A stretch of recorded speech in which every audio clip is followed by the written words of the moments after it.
आशा करूँगा आपने कक्षा 11 का पार्ट मैंने पहली जो वीडियो अपलोड की है जियोग्राफी की, आपने वो देख ली होगी। तो सेट बी की मैंने पार्ट वीडियो में फर्स्ट में क्वेश्चन नंबर 1 से 10 तक कंप्लीट करा दिया है। अब आपको इस वीडियो के माध्यम से क्वेश्चन नंबर 11 से आगे का हल कराने जाऊँगा। तो यहाँ पर चलिए क्वेश्चन नंबर डायरेक्ट 11 पे चलेंगे और एक-एक करके सभी को संपूर्ण हल के साथ प्रोवाइड करेंगे। तो यहाँ पर क्वेश्चन नंबर 11 से आगे का हल किया जाएगा। तो यहाँ पर आपने देख लिया होगा इस थीम पर जो आपने डिस्क्रिप्शन में ऊपर देखा होगा थंबनेल पर, वहाँ पर मैंने प्रोवाइड पहले से किया है। ये पार्ट 2 का संपूर्ण हल प्रोवाइड किया जाएगा यहाँ पर क्वेश्चन नंबर 11 से आगे का, ठीक है। तो चलिएगा यहाँ पर क्वेश्चन नंबर 11 में आपको ऑब्जेक्टिव क्वेश्चन मैंने सभी कुछ कंप्लीट करा दिए थे।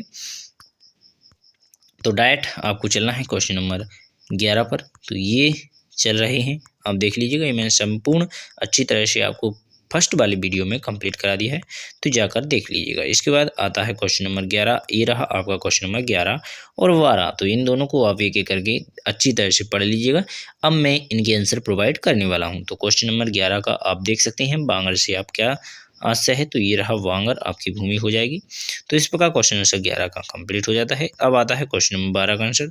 बाढ़ आने के पूर्व बचाव के 3 प्रमुख उपाय हैं। तो यहाँ पर आप इनको देख सकते हैं। क्वेश्चन नंबर 12 का आंसर हो जाता है। अब आता है आपके स्क्रीन पर क्वेश्चन नंबर 13 और 14। तो आपने इन दोनों को भी अच्छी तरह से पढ़ लीजिएगा। इनके भी आंसर मैं आपको प्रोवाइड करने वाला हूँ। तो यहाँ पर क्वेश्चन नंबर 13 में आपसे नदी के निष्पक्ष से बनने वाला कोई 3 स्थलाकृतियों को समझाइए। और चौथे का हो जाएगा साइबेरिया के मैदान में वार्षिक तापांतरण सर्वाधिक होता है, क्यों। तो इस प्रकार क्वेश्चन आंसर 13-14 हो जाएगा। इसके बाद आता है क्वेश्चन नंबर 13 का आंसर। तो आपकी स्क्रीन पर भी आकार की खाड़ी, तो यहाँ पर आप देख सकते हैं। इसके बाद गार्ज यहाँ पर दूसरा भी दिया गया है, इसी का ही है, 13वें का ही आंसर। ये आपका क्वेश्चन नंबर 14 का आंसर हो जाता है। तो इसे भी आप यहाँ पर कंप्लीट कर सकते हैं।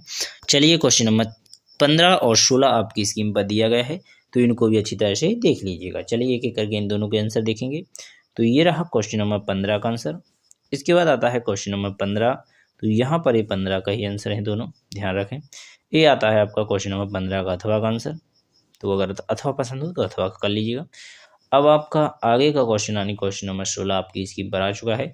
अगर आप चाहें तो इसको भी कंप्लीट कर सकते हैं, ठीक है। इसके बाद आता है क्वेश्चन नंबर 17। तो क्वेश्चन ये 17 है, इसका आंसर आपको आगे प्रोवाइड करने वाले हैं। तो आशा करूंगा आपको जितना मैं प्रोवाइड कर रहा हूं अच्छी तरह से समझ में आ रहा होगा। अगर कुछ भी समझ में ना आए तो कमेंट बॉक्स में पूछिएगा, हम आपको अपने व्हाट्सअप नंबर के जरिए आपसे कांटेक्ट करेंगे और आपसे जानकारी संपूर्ण बताएंगे, ठीक है। तो चलिए बिना टाइम खराब किए क्वेश्चन नंबर 17 का आंसर क्वेश्चन देखने के बाद इनका आंसर देखिएगा। ये रहा आपका तराई एवं भावर। तो यहाँ पर तराई एवं भावर में अंतर आपकी स्क्रीन पर दिया गया है 5 पॉइंट, तो इनको आप अच्छी तरह से लिख लीजिएगा। इसके बाद आता है क्वेश्चन नंबर 18-19।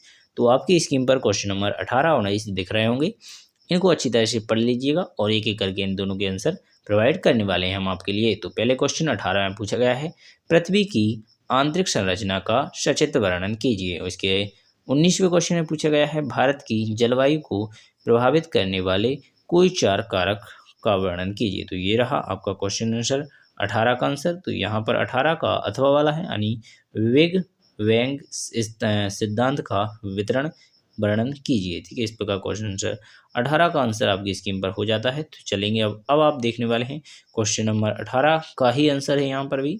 इसके बाद आपका आगे मिलने वाला है क्वेश्चन नंबर 19 का आंसर। तो आपकी स्क्रीन पर 19वां भी आंसर दिख चुका होगा, तो इसे भी आप अच्छी तरह से कंप्लीट कर लीजिएगा। अब मैं आपको दिखाने वाला हूँ क्वेश्चन नंबर 19 का आगे का। तो ये रहा क्वेश्चन नंबर 19 का थोड़ा और आगे का। इसके बाद आता है क्वेश्चन नंबर 20, आपकी स्क्रीन पर दिख चुका होगा आपको सभी को। तो चलिए इसे भी आप अच्छी तरह से देख लीजिएगा। और ये रहा 20 का अथवा का। अब मैं इसका आंसर आपके लिए प्रोवाइड करने वाला हूँ। तो ये रहा क्वेश्चन आंसर 20 का आंसर और इस वीडियो का अंतिम क्वेश्चन का भी आंसर। तो इस प्रकार आपने इनको कंप्लीट कर लेना है। गंगा नदी है, गोदावरी नदी है, अमरावती पर्वत है, मालवा का पठार है, 10 डिग्री का चैनल हो जाएगा, यहाँ पर छोटा नागपुर का पठार हो जाएगा, कोचीन का पर्वत पठार हो जाएगा, यहाँ पर नीलगिरी का पठार हो जाएगा। इस प्रकार संपूर्ण यहाँ पर दिए गए हैं, इन सभी को आप देख लीजिएगा। इनके मैंने आंसर आपके लिए प्रोवाइड कर दिए हैं। तो इनमें आपको पूछे गया था जो जो आप देख सकते हैं। तो चलिए बिना टाइम खराब किए अब मैं आपको नेक्स्ट वीडियो में प्रोवाइड करूँगा और भी पेपर लेकर आऊँगा। जहाँ तक हो सकेगा आपकी हेल्प करता रहूँगा। धन्यवाद। जय हिंद, जय भारत, भारत माता की जय। जय हिंद।